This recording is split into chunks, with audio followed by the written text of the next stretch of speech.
The offer came through email on a Tuesday morning, buried between spam about discount pharmaceuticals and a reminder about my overdue credit card payment. At first, I thought it was another elaborate prank from my college roommate, who still sent me fake lottery winnings and Nigerian print schemes for his own amusement. But the letterhead looked legitimate. The address matched up with property records I could find online, and most importantly, the check that arrived 3 days later didn't bounce.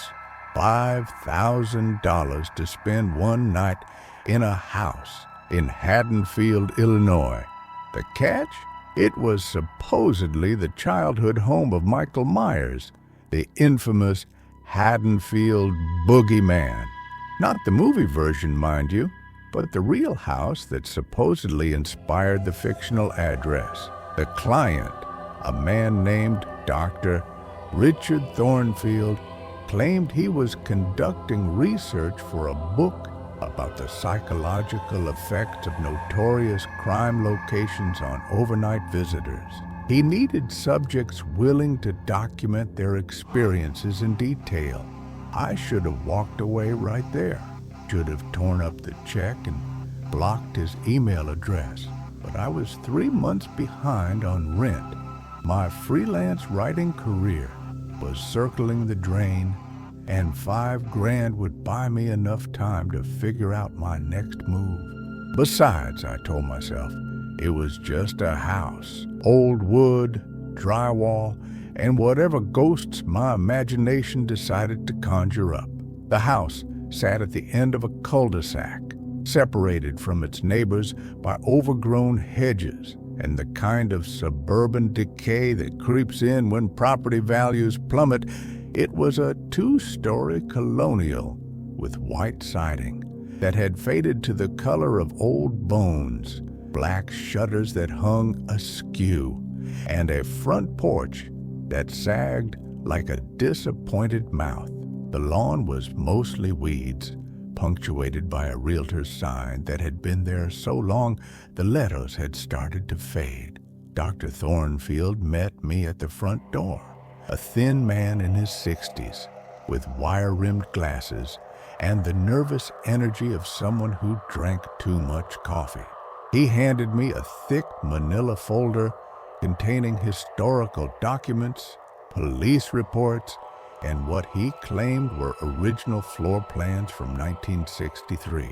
The basement, he noted with particular emphasis, had been renovated several times over the years, most recently in 1998 by owners who'd lasted exactly 43 days before moving out.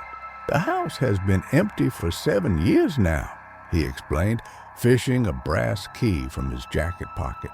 The previous owners all reported the same things: strange sounds, cold spots, objects moving on their own. Typical haunted house phenomena. If you believe in that sort of thing, I'm more interested in the psychological impact of suggestion and environment on the human psyche. He walked me through the ground floor, pointing out original fixtures and architectural details, while I tried to shake off the feeling that we were being watched. The living room was furnished with pieces that looked like they'd been salvaged from estate sales, mismatched but functional. A grandfather clock stood silent in the corner, its hands frozen at 11:47. The kitchen smelled faintly of something I couldn't identify, sweet and cloying like flowers left too long in water. The second floor had 3 bedrooms and a bathroom with original fixtures from the early 60s. Dr. Thornfield showed me to the master bedroom, where a bed had been made up with fresh linens. The room directly across the hall, he mentioned almost casually, had been Michael's childhood bedroom. The door was painted white like the others, but something about it seemed to absorb light rather than reflect it. I wouldn't recommend spending much time in there, he said, though he didn't elaborate on why. The basement, on the other hand, might be worth exploring if you're feeling adventurous. There's been some interesting activity reported down there over the years. Just remember, you're here to document and observe, not to prove or disprove anything. He left me with his business card, an emergency contact number, and instructions to call him first thing in the morning. The sun was already setting by the time his car disappeared around the corner, leaving me alone with the house and whatever secrets it might be keeping. I spent the first hour exploring, taking photos and notes for my report. The house felt bigger on the inside than it appeared from the street, with hallways that seemed to stretch longer than they should, and corners that gathered shadows despite the overhead lights. Every room had its own personality, its own particular brand of unease, but it wasn't until I reached the basement door that I felt genuinely unsettled. The door was newer than the others, made of solid oak with a deadbolt that seemed excessive for an interior door. It opened onto wooden steps that disappeared into darkness below. I found the light switch, but the single bulb at the bottom of the stairs cast more shadows than it eliminated. The basement smelled of damp earth and something else, something organic and unpleasant that reminded me of the meat section of a grocery store on a hot day. The space was larger than I'd expected, running the full length of the house. The walls were concrete block, painted white, but stained with water damage and what looked like rust. Or at least, I hoped it was rust. The floor was poured concrete, cracked in several places where tree roots had pushed up from below. In the far corner, a newer section of wall stood out from the rest, the concrete a different shade and texture. That's where I found the first anomaly. A section of the newer wall, about 3 feet wide and running floor to ceiling, was slightly recessed from the rest. When I pressed against it, it moved slightly, as if it wasn't properly anchored. I spent 20 minutes looking for tools before finding a crowbar hanging on a pegboard near the water heater. The wall section was hollow behind it, held in place by nothing more than friction and gravity. Behind the false wall was a space about the size of a closet, but it wasn't empty.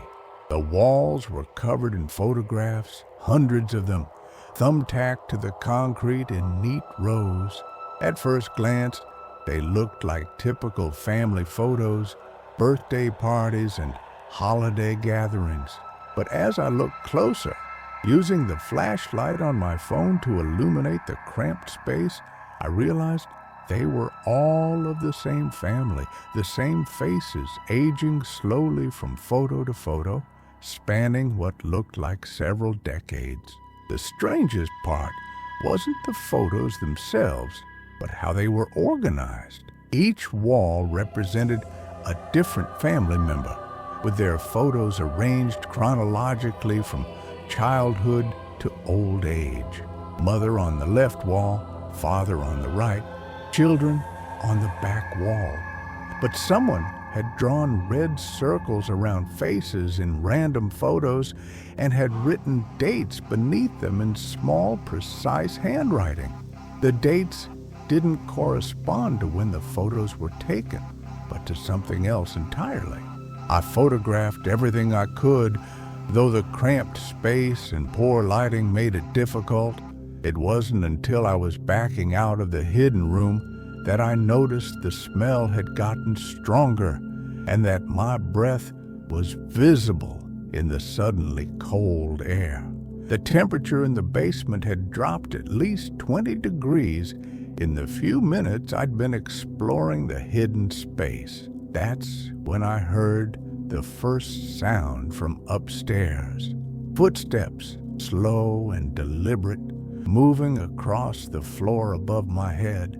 I froze, listening intently, trying to convince myself it was the house settling or pipes expanding in the walls. But the pattern was too regular, too purposeful.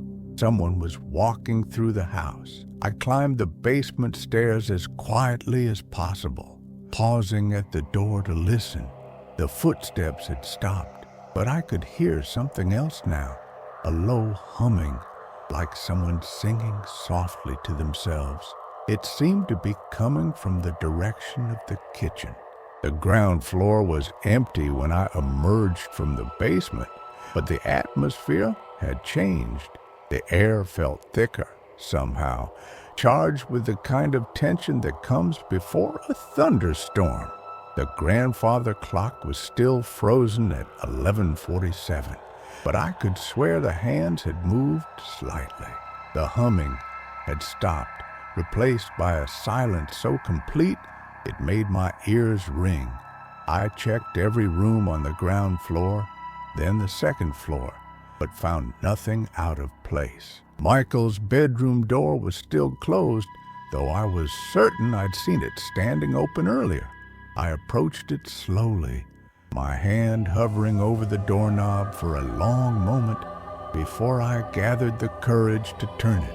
The room was smaller than the others, with a single window that looked out over the backyard. It had been converted into a storage room at some point, filled with cardboard boxes and old furniture covered in dust sheets. But there was something else, something that made me step backward into the hallway. The room smelled different from the rest of the house, not the musty odor of disuse, but something sharper and more unpleasant. It smelled like fear. I closed the door and went back downstairs, telling myself I was letting my imagination run away with me. Dr. Thornfield had warned me about the power of suggestion, and I was obviously falling victim to it. The house was old, it made noises, and my mind was filling in the gaps with horror movie logic. I made myself a sandwich from the groceries I'd brought, opened a beer, and settled into the living room to work on my notes. That's when I found the newspaper clipping. It was tucked between the cushions of the couch, a yellowed piece of newsprint that looked decades old. The headline read, "Local family found dead in home invasion," and the date was October 31st, 1978. The article described the murder of the Patterson family, who had been found dead in their home after trick-or-treaters reported seeing blood on the front porch. The killer had never been found, and the case had gone cold within a year. The address given in the article was the same house I was sitting in. I read the article 3 times, looking for some indication that it was a fake, but the newspaper looked authentic, and the details were too specific to be fictional. According to the report, the entire family had been killed with a kitchen knife, and the house had shown signs of someone living in it for several days after the murders. Food had been eaten from the refrigerator. Clothes had been scattered around the bedrooms, and neighbors reported seeing lights on in the house well into November. The basement was specifically mentioned in one paragraph that made my blood run cold. Police had found evidence that someone had been living down there, possibly for weeks before the murders. A makeshift bed, canned goods, and what the report described as a shrine to the deceased family constructed from personal items taken from throughout the house. I was still staring at the newspaper clipping when the lights went out. The darkness was absolute, the kind of black that presses against your eyes and makes you question whether they're open or closed. I fumbled for my phone, using its light to navigate back to the kitchen where I'd seen a flashlight in one of the drawers. The beam was weak, but better than nothing, casting a pale circle of illumination that only made the surrounding darkness seem deeper. That's when I heard the humming again, but this time it was coming from below, from the basement. Every instinct I had screamed at me to leave, to grab my keys and walk out the front door and not look back. But something else, some perverse curiosity, or maybe just professional obligation, made me open the basement door instead. The humming continued, a tuneless melody that seemed to echo off the concrete walls below. I descended the stairs slowly, the flashlight beam dancing ahead of me. The basement felt different now, colder and somehow more enclosed, as if the walls had moved closer together while I'd been upstairs. The humming stopped as soon as my foot touched the concrete floor. The hidden room I'd discovered earlier was open, the false wall panel lying on the floor where I'd left it. But something had changed. The photographs on the walls were different, rearranged in a pattern I couldn't immediately understand. Some had been moved, others had been torn down entirely, and new ones had appeared. Photos, I was certain, hadn't been there before. Photos of me. They were blurry, taken from a distance, but unmistakably recent. Me walking up to the house that afternoon, me talking to Dr. Thornfield on the front porch, me exploring the basement earlier that evening. Someone had been watching me, documenting my presence, and had somehow printed and mounted the photos while I'd been upstairs. That's when I noticed the dates written beneath the new photos. Tomorrow's date, repeated over and over in the same precise handwriting I'd seen earlier. October 31st, written beneath every image of me like some kind of deadline or prediction. I backed out of the hidden room and nearly tripped over something that hadn't been there before. A makeshift bed, constructed from old blankets and pillows laid out on the concrete floor. Next to it was a collection of canned goods, the labels faded but still readable. Campbell's soup, green beans, peaches and syrup.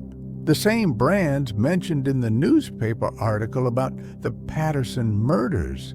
The humming started again, but this time it wasn't coming from the basement. It was coming from directly above me, from someone moving around on the ground floor. Slow, deliberate footsteps accompanied the tuneless melody, and I could hear other sounds now too. Drawers opening and closing, the refrigerator door swinging shut. Someone was making themselves at home in the kitchen. I turned off the flashlight and made my way to the stairs, moving as quietly as possible.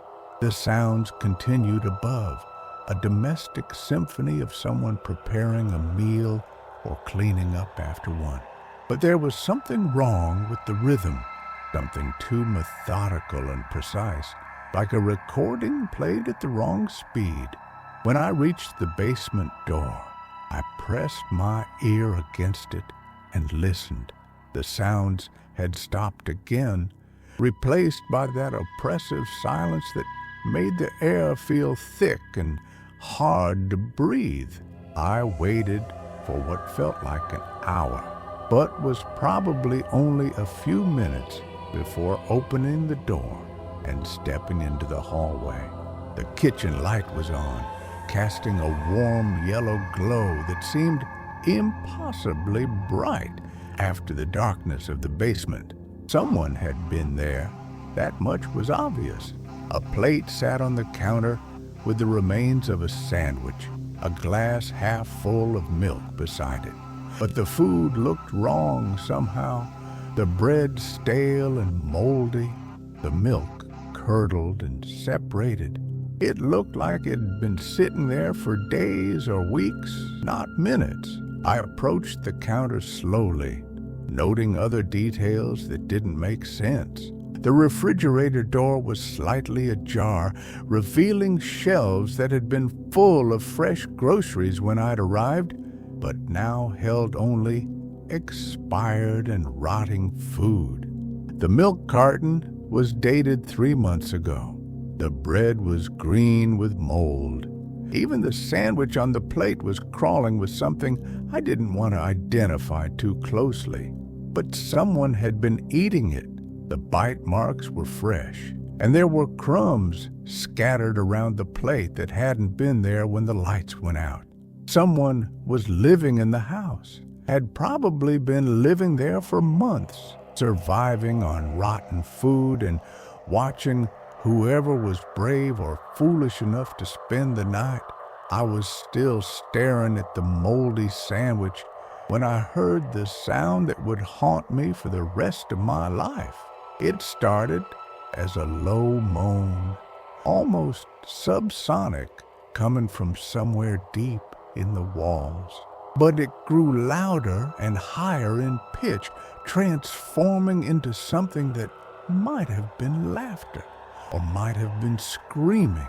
It was the sound of someone who had been alone for far too long, someone who had forgotten how to make human noises. The sound was coming from Michael's bedroom. I found myself climbing the stairs without conscious decision, drawn by a compulsion I couldn't explain or resist. The door to Michael's room was open now, though I was certain I'd closed it earlier. Light spilled out into the hallway, but it wasn't electric light. It was the warm, flickering glow of candles. The storage room had been transformed. The boxes and covered furniture had been moved aside, revealing walls covered in more photographs than I'd seen in the basement. But these weren't family portraits or surveillance photos.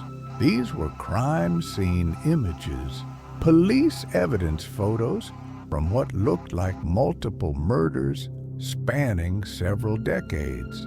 Bodies in various stages of decomposition, blood-spattered walls, weapons arranged in careful displays.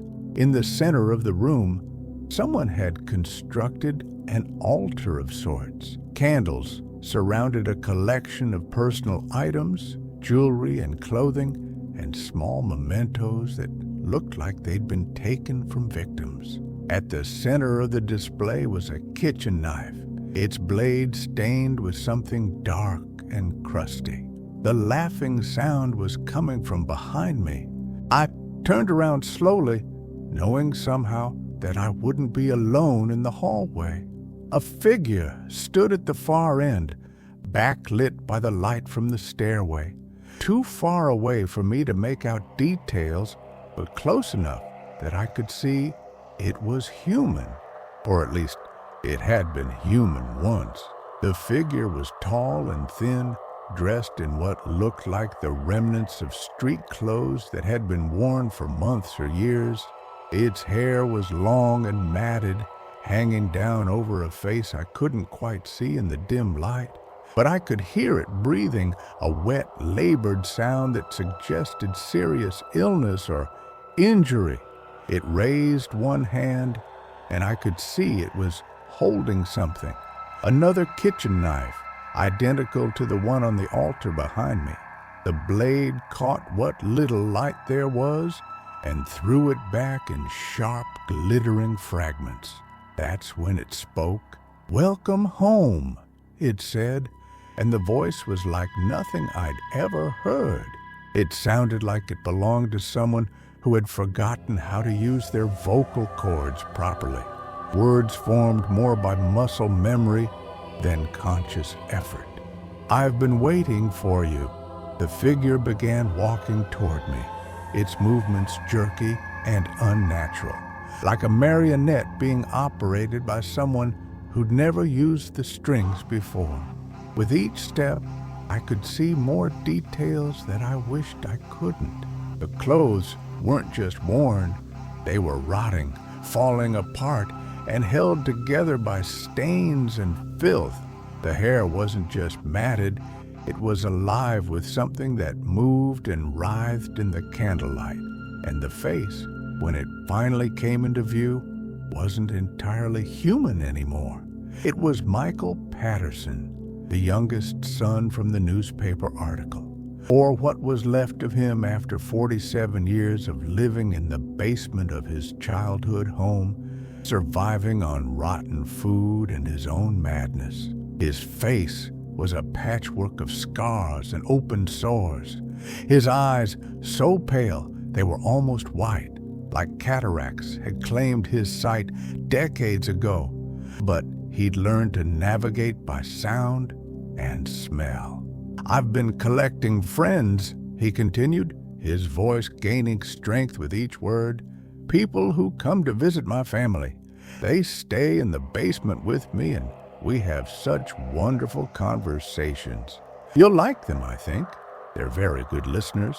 He was close enough now that I could smell him, a combination of decay and infection and something else that reminded me of the basement walls after rain, close enough that I could see the knife in his hand wasn't clean, that it was covered in the same dark stains as the one on the altar. "The family didn't understand," he said, stopping just a few feet away. "They thought I was sick, that I needed help, but I was just different, just special. The doctors didn't understand either. So I had to make them all go away, had to make the house quiet so I could think." He tilted his head to one side, studying me with those pale, dead eyes.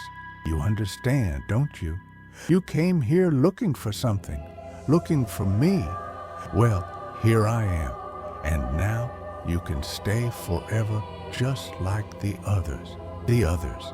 I thought about the photographs in the basement, the surveillance images of previous visitors. How many people had Dr.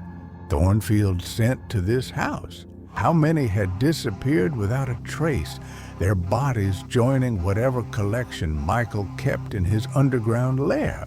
"Dr. Thornfield," I managed to say, my voice barely a whisper. "He sent me here. He'll be back in the morning." Michael's laugh was the worst sound I'd ever heard, like glass breaking inside his chest. "Dr. Thornfield has been dead for 3 years, he said.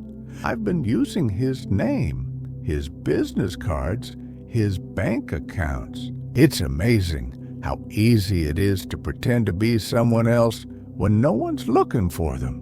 The implications hit me like a physical blow. There was no research project, no legitimate reason for my presence in the house. I was just the latest in a series of victims, lured here by promises of easy money and academic credibility. And somewhere in the basement, the remains of Dr. Thornfield and God knows how many others were waiting to welcome me to their permanent residence. Michael raised the knife, and I could see my reflection in the stained blade. I looked terrified, which was appropriate since I was probably about to die in the most horrible way imaginable. But I also looked angry, and that anger was what saved my life. Instead of backing away or begging for mercy, I lunged forward and grabbed the candle nearest to me. The hot wax burned my fingers, but I ignored the pain and thrust the flame directly into Michael's face. His hair caught fire immediately, the matted strands going up like kindling, and he screamed and stumbled backward, clawing at his burning scalp. I ran past him and down the stairs, taking them 3 at a time and nearly falling twice before reaching the ground floor. Behind me, I could hear him thrashing around in the bedroom, still screaming, the sound of furniture being overturned and glass breaking. The smell of burning hair and worse things followed me down the stairs. I made it to the front door and fumbled with the locks, my hand shaking so badly I could barely grip the deadbolt. Michael's screams had stopped, replaced by something worse. The sound of heavy footsteps on the stairs, moving faster than should have been possible for someone who'd just been set on fire. The front door finally opened, and I ran out into the night without looking back. I could hear him behind me following, his breathing even more labored than before, but his pace never slowing. I made it to my car and managed to get the engine started just as he appeared in the doorway, his head and shoulders wreathed in smoke, his pale eyes reflecting my headlights like an animal's. I drove straight to the police station and told them everything, showing them the photographs I'd taken and the newspaper clipping I'd found. They listened patiently, took notes, and assured me they'd investigate immediately.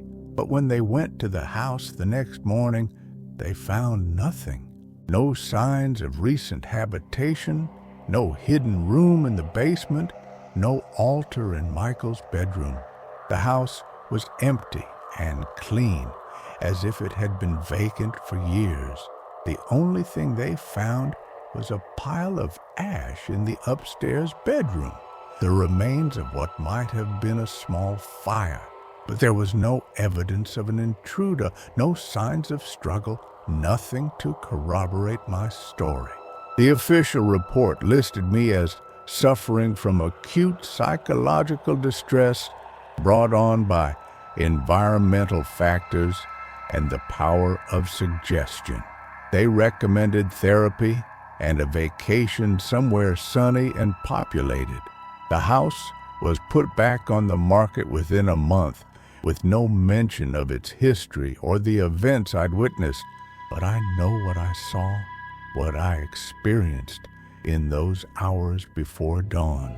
And sometimes, late at night, when I'm trying to fall asleep, I think about the photographs I took in the basement, the ones the police claimed showed nothing but empty walls and water stains.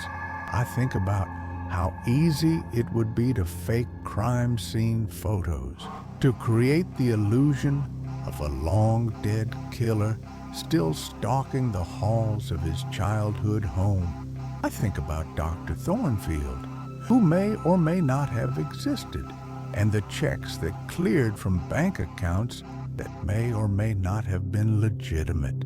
I think about the other people who may have received similar offers, similar promises of easy money for a single night's work.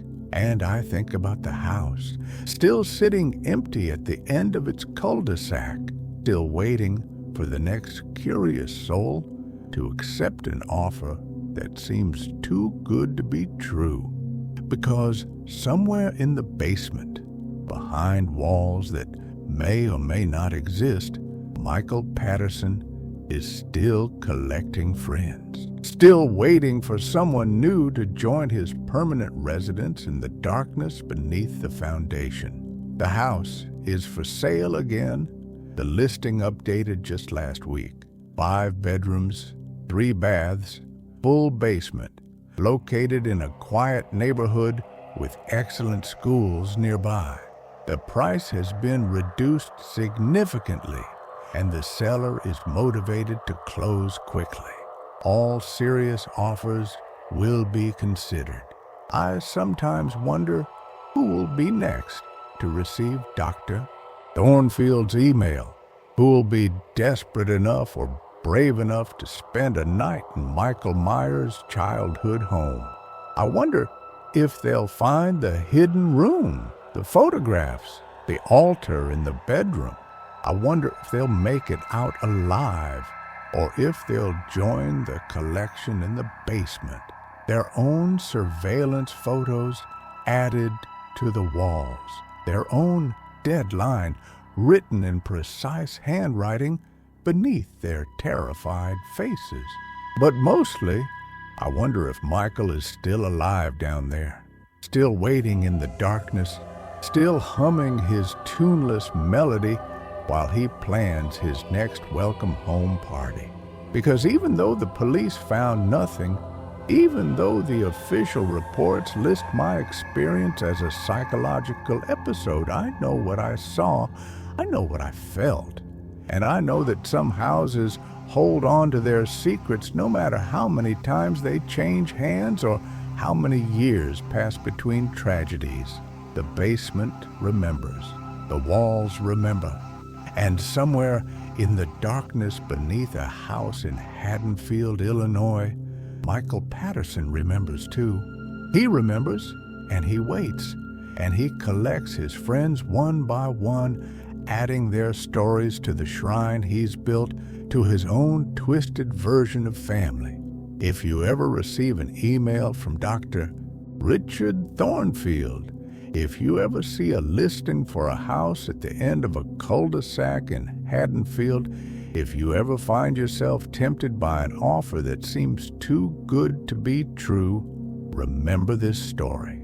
Remember that some places are empty for a reason, that some houses carry their history in their bones, and that the worst monsters are often the ones who never really died. They just learned to live differently in the spaces between the walls, in the darkness beneath the foundation, in the silence that follows the last scream. They learned to be patient, to wait for the next visitor, the next friend to add to their permanent collection. And they learned that the best bait is always hope, always the promise of something better, always the chance to make enough money to change your life forever. Because forever is exactly how long you'll be staying once you accept their invitation to come home.